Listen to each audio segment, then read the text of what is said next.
High বন্ধুরা, কেমন আছেন? বুটস্ট্র্যাপের পার্ট 20-এ আপনাদেরকে স্বাগতম। তো এ পর্বে আমরা নেটবারের আরও কিছু কাজ নিয়ে আলোচনা করব। তো চলুন আমরা বুটস্ট্র্যাপের সাইটে যাই প্রথমে। আচ্ছা, বুটস্ট্র্যাপের সাইটে গেলাম। তো আমাদের এটি হলো গিয়ে 20 নম্বর পার্টটি। তো আর এর আগে আমরা এইটুকু করেছিলাম। তো এখন এটা কেটে দিই, যেহেতু এখন এটি লাগতেছে না। তো আমরা এটি ডিলিট করে দিই। আচ্ছা, এটি কেটে দিলাম। তো এখন রিফ্রেশ করে দেখি কেটেছে কিনা। আচ্ছা, আর এটা কেটে দিয়ে এখানে 20 হবে।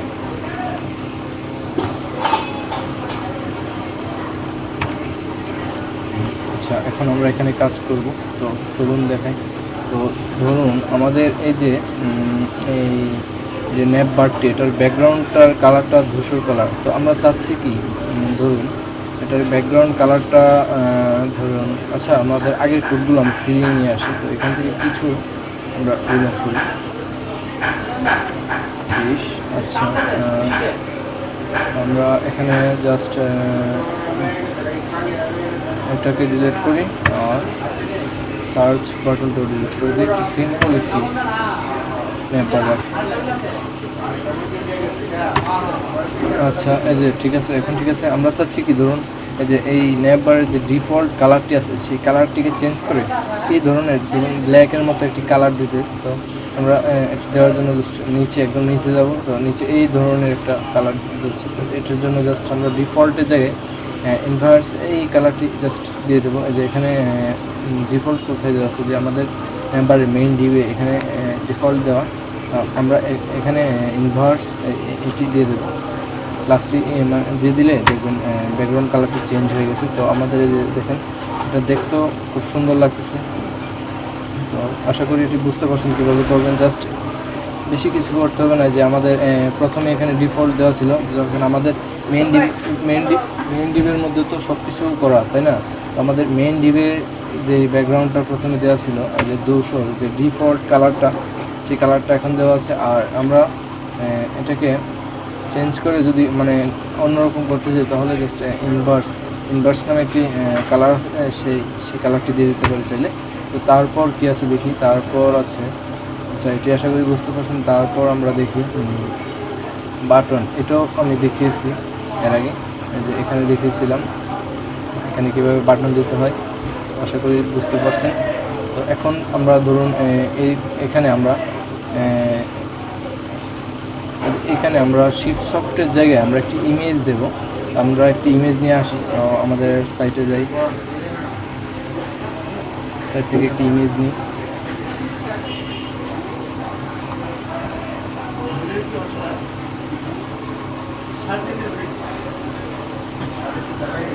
এটাকে আমরা চেঞ্জ করে আমরা এখানে ব্র্যান্ডিংয়ের জায়গায় আমাদের যে একটি লোগো হিসাবে একটি ইমেজ দিয়ে দেবো এখানে। সেটি দেওয়ার জন্য আমাদের একটি আগে ইমেজ কালেক্ট করে নেবেন। আমি জাস্ট এখান থেকে এইটুকু নিয়ে নিলাম। আচ্ছা, আমি পুরোটি নিই, অথবা আমি জাস্ট এখান থেকে এসটা নিই। এখান থেকে আমি এটাকে সেভ করে নিই। সেভ করে আমাদের ফাইলে আমাদের যে ফোল্ডার আছে সেখানে নিয়ে রেখে দিই। বুটস্ট্র্যাপ পার্ট 20, এখানে একটি আইএমজি ফোল্ডার। আচ্ছা, এখানে রেখে দিই। এটার নাম কি দিই, লোগো। আচ্ছা, সেভ করলাম। তো সেভ করার পর আমরা এখন চাচ্ছি কি, এখানে আমরা এটি চেঞ্জ করে একটি ইমেজ দেবো। তাহলে জাস্ট আমাদের তেমন বেশি কিছু করতে হবে না। আমাদের এর ভিতরে কি দেওয়া আছে, আমাদের এর ভিতরে তো আমরা যে ব্র্যান্ডিংটা করতে যাচ্ছি সেটার ভ্যালুটা এখানে দিয়েছি। তো আমরা এখানে জাস্ট আইএমজি ট্যাগটি নিব। এটাকে কেটে দিয়ে নিচে নামিয়ে নিই আইএমজি। তো আইএমজি নিলাম। তো তার ভিতরে আমরা জাস্ট ইমেজটিকে কল করে দেবো এখানে আইএমজি ইমেজ। তো ইমেজের ভিতরে কি আছে, লোগো ডট জেপিজি। হয়তো বা দেখতে হবে আসে কিনা। আচ্ছা, আসতেছে না। আমার মনে হয় লোকেশনটা ভুল হয়েছে। আচ্ছা, এখানে পিএনজি হবে, পিএনজি দিতে হবে।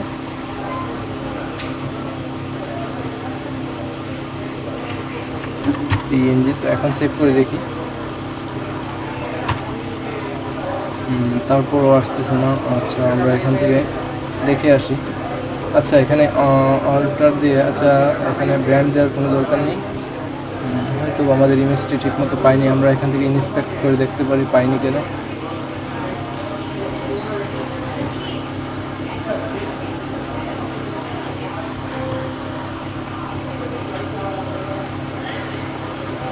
আচ্ছা ইমেজটি পাইনি, আচ্ছা এটি না পাওয়ার কারণটি কি?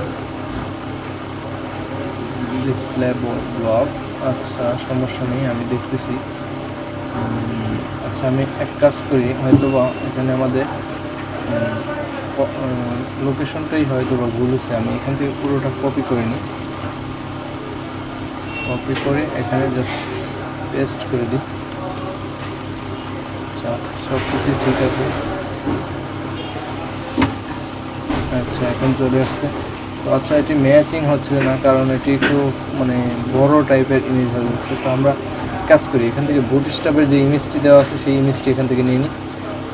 ইমেজটি এখান থেকে নিয়ে সেভ করে নিই। সেভ আমাদের ফোল্ডারে রাখি। 2016 বুটস্ট্র্যাপ ক্লাস 20। আচ্ছা এই ইমেজ এখানে কী নামে আছে আমি নামটি কপি করে রাখি। আচ্ছা তাহলে আমাদের এখানে নামটি চেঞ্জ করে দিই।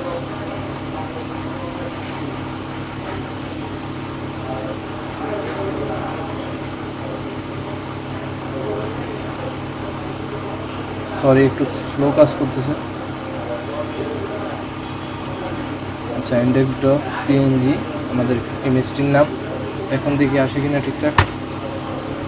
আচ্ছা এমন আসতেছে, তো এমন আসার কারণ কি দেখি। এখানে কন্টেনার ফ্লুইড দেওয়া, ডিফল্ট সব কিছু ঠিক আছে। ন্যাপবার হেডারের মধ্যেই আছে। আচ্ছা তাহলে ভুল কি? ন্যাপবার ব্র্যান্ড, আচ্ছা ন্যাপবার ব্র্যান্ডও দেওয়া আছে। এখানে আমাদের অল্টারের মধ্যে এটি দেওয়া নেই, তো এটি তেমন দরকার পড়ে না আসলে। এটি ইমেজ না থাকলে এটি শো করে, তার জন্য এটি দেওয়া হয়। তারপর আমি এখানে দিয়ে ট্রাই করে দেখি হয় কি না। সেভ করলাম, রিফ্রেশ করলাম। আচ্ছা এটি কোনো এটা তো এটি সমাধান হচ্ছে না। তো সমাধান কীভাবে করা যায়? আচ্ছা এটির সমাধান এভাবে না হলে এক কাজ করবেন, এখান থেকে আপনারা সিএসসি দিয়ে এটি উইথ হাইট কমিয়ে দেবেন, তাহলেই হয়ে যাবে। উইথ 20 পিক্সেল যেভাবে কমিয়ে দেবেন, এভাবে কমিয়ে আপনারা 20 পিক্সেল দিয়ে জাস্ট এখানে সিএসএস ফাইলটি নিয়ে রেখে দেবেন, তাহলে হয়ে যাবে।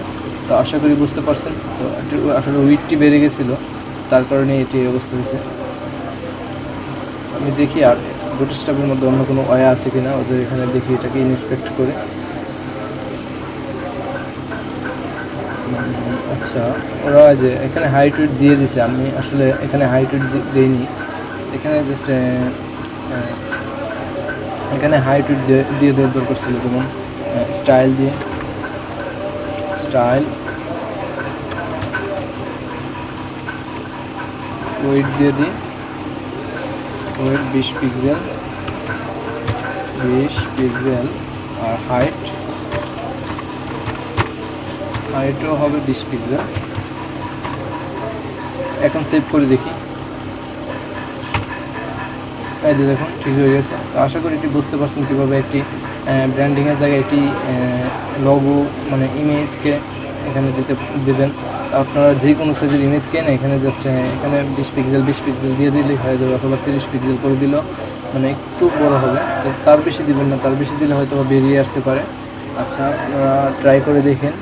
তো তারপর ফর্ম এগুলো দেখিয়েছি, তারপর আছে বাটনস এগুলো দেখিয়েছি। তো তারপর আছে এগুলো আশা করি পারবেন। জাস্ট ন্যাপবারের মধ্যে একটা পি নেবেন। আচ্ছা আমি এটা করে দেখাই। তো আমরা এখানে ধরুন এখানে জাস্ট এটি দিয়ে দেবেন, মানে আমাদের যেই ধরুন আমরা এখানে রাখতে যাচ্ছি, এখানে আরেকটি জিনিস অ্যাড করতে হবে, তাহলে তো কোথায় শো করবো? এখানেই তো শো করবো না, এখানেই তো রাখতে হবে আমাদের কোডগুলো। তো এখানে আমরা পি ট্যাগের মধ্যে ন্যাপবার টেক্সটের মধ্যে কিছু একটা লিখে দিলাম।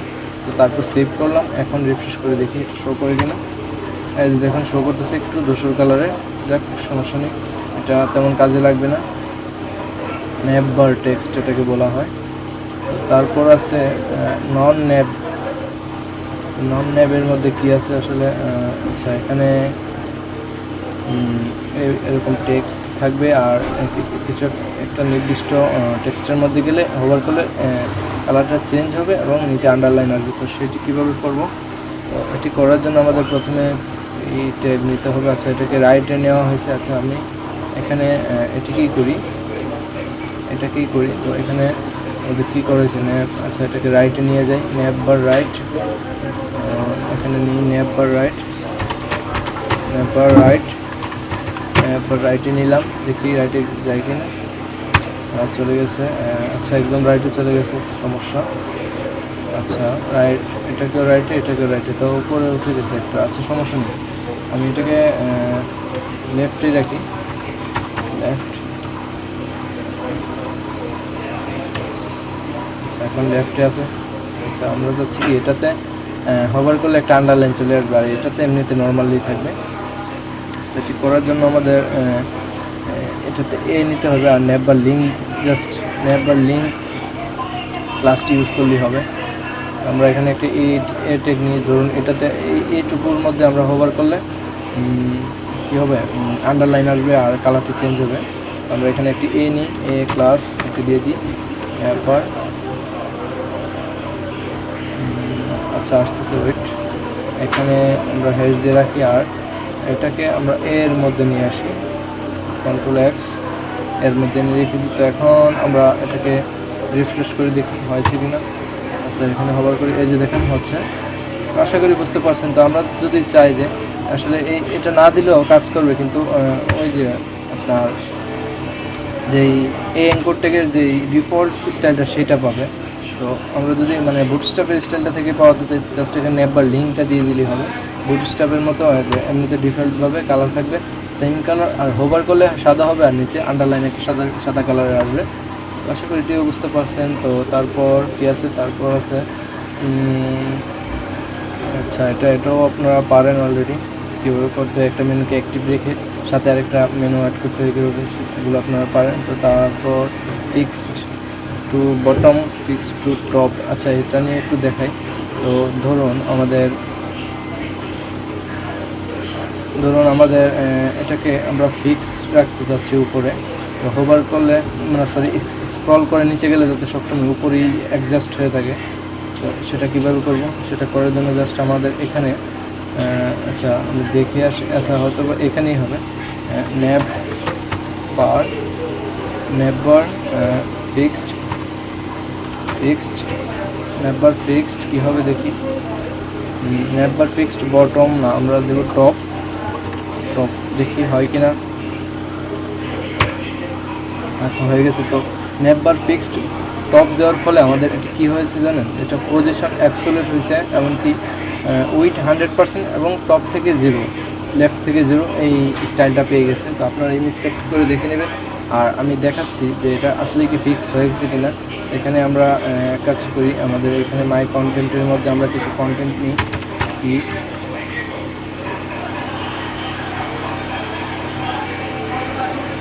সরি একটু স্লো কাজ করে আমার এটা, ভলিউম।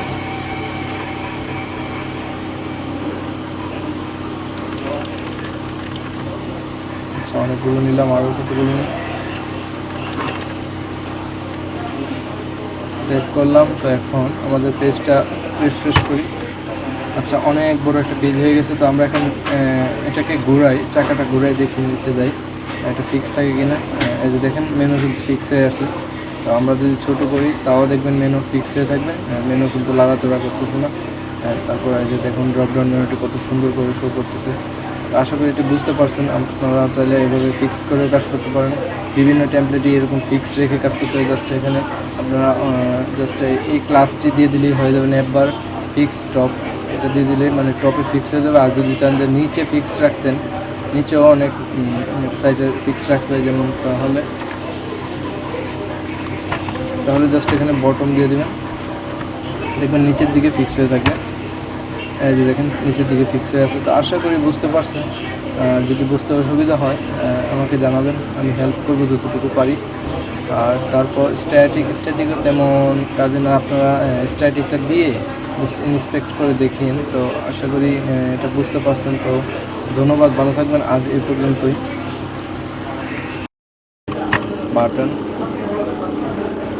বাটনে সাবমিট দিই, সাবমিট। আর এখানে আমরা একটি ক্লাস দিই বাটন স্টাইলটি দেওয়ার জন্য,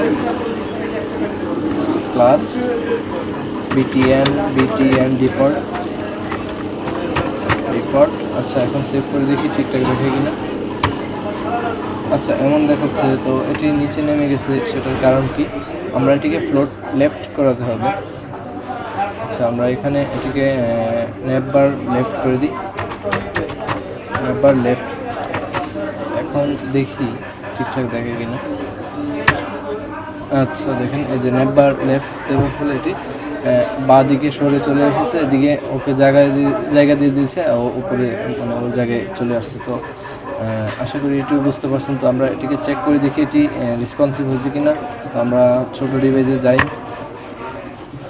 বড় ডিভাইসে এটাতে একটু সমস্যা হচ্ছে, তবে এগুলো কোনো সমস্যা না। এগুলো আপনারা যখন কল SM ইউজ করবেন তখন এটিকে আপনারা এক কাজ করবেন, এদিকে কল MD6 নিয়ে তারপরে যখন এই এরিয়াতে আসবে তখন কল MD12 করে দেবেন। এগুলো মাঝখানে চলে আসবে আর এই দুইটা মাঝখানে চলে আসবে, তাহলেই ভালো লাগবে। আর যখন এক্সট্রা ডিভাইসে যাবে তখন রেসপন্সিভ হয়ে যাবে, তখন ক্লিক করলে যে এভাবে শো করবে। তো আশা করি এটি বুঝতে পারছেন। তো আমরা ওদেরটি দেখি, ওদেরটি এভাবে দেখায় কিনা। Ctrl+Shift+M চেপে দেখবেন।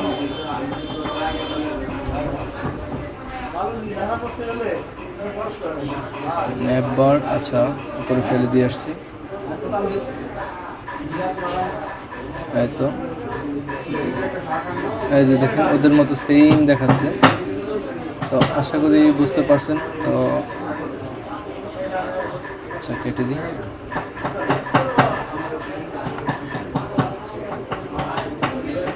তো আজকে এ পর্যন্ত এত। আমাদের আগামী পূর্বে নেপবার নিয়ে আরও কিছু আলোচনা করব। তো ধন্যবাদ, ভালো থাকবেন।